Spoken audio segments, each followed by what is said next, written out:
আজকে সারাদিনটা কী করে কাটালাম সেটাই তোমাদের সাথে শেয়ার করবো। হ্যালো এভরিওয়ান, আমি অদিতি তোমাদের সাথে নিয়ে চলে এসেছি আরও একটা ভিডিও। সবাই কেমন আছো অবশ্যই কমেন্টসে জানিও।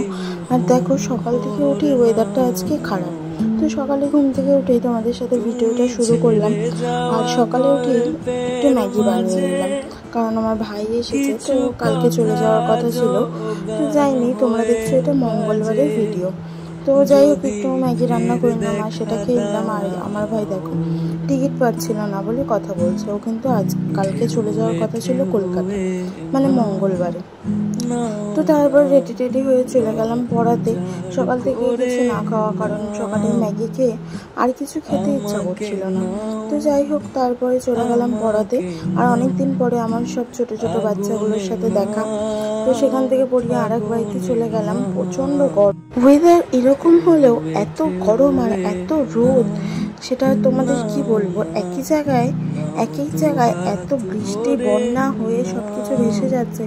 আর এইদিকে দেখো, আমাদের এইদিকে এত গরম ছেড়েছে, কি আর বলবো। তো গিয়ে বসেছিলাম, আমার স্টুডেন্ট গেছিলো স্নান করতে, তাই বসেছিলাম। আর বসে বসে ভাবছি কিছু কথা। পুজোটা কিরকম এখন না, আগে যখন ছোট ছিলাম তখন একটা আলাদা রকমই পুজো ছিল। সেই পুজো ভাবটা এখন আর নেই। যাই হোক, এক মাস চলে গেল, আর এক মাস আসার অপেক্ষায়। আমাদের বাড়ির সামনে কিন্তু প্রচণ্ড বড় করে কালী পুজো হয়, ভীষণ মজা করি ওখানে। আর বাইরে দেখো রোদ উঠেছে। তারপরে যাই হোক, সব কিছু করে এই 7 সমুদ্র 13 নদী, দেখো কত কাদা, বাপরে বাপ, এত কিছু পার করে যেতে লাগে সেলাই শিখতে। তো যাই হোক, সাইকেল একটা বাড়িতেই রেখে দিই, কারণ এত জল কাদার মধ্যে সাইকেল নিয়ে আসা অসম্ভব। দেখো কি অবস্থা, একটু যদি অন্যমনস্ক হই তাহলেই পড়ে একদম অবস্থা খারাপ। আর এই জায়গাটা মানে এত খারাপ, কি আর বলবো। আর কিছু লোকজন আছে যারা এই রাস্তার উপরে গরুগুলো বেঁধে রাখে, দেখো তোমাদেরকে দেখাচ্ছি।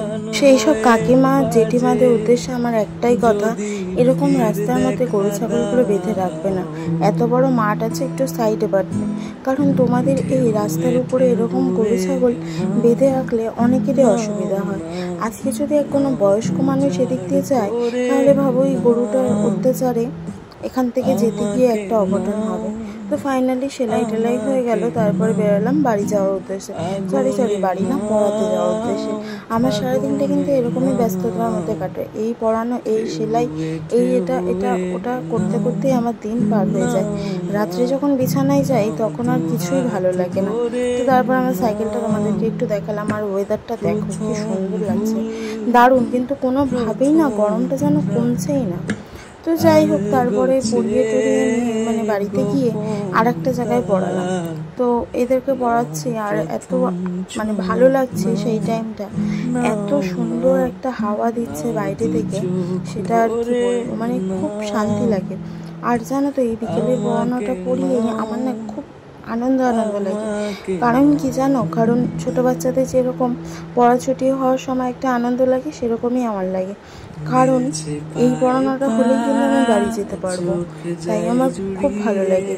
তো তারপরে দেখো আকাশের চাঁদ, কি সুন্দর লাগছে না, এত সুন্দর কালারটা হয়ে আছে, মানে দারুণ লাগছে, দারুণ।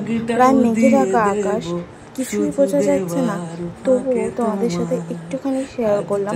কারণ জানো তো, আমার একটু আকাশের ছবি দেখলে আমার খুব তুলতে ইচ্ছা করে। আকাশের সুন্দর সুন্দর বা সুন্দর অপূর্ব দৃশ্য হলে আমি সেটা ক্যামেরা বন্দি করে নিই। আমার এই জিনিসটা ভীষণ ভালো লাগে। আমার ফোনের গ্যালারিতে প্রায় সবই এরকমই ছবি। তো যাই হোক, বাড়িতে এসে একটু ফ্রেশ হয়ে নিলাম, মানে একটু স্নান করে নিলাম। যতই সকালে স্নান করি, রাত্রে এসে স্নান করলে মনে হয় রিল্যাক্স। তো সারাদিন খাইনি বললেই চলে, কিছুই খাইনি। তো যাই হোক, তারপরে দেখো পান্তা ভাত খেতে ভীষণ ভালোবাসি। আর ভাই এনেছিল চপ সিঙ্গাড়া, সাথে ছিল মাছের ঝোল, আর ছিল আলু ভাজা। তো এটা দিয়ে খেয়ে নিলাম। টাটা, সবাইকে ভালো থেকো, সুস্থ থেকো, দেখা হচ্ছে কোনো নেক্সট ভিডিওর জন্য। বাই।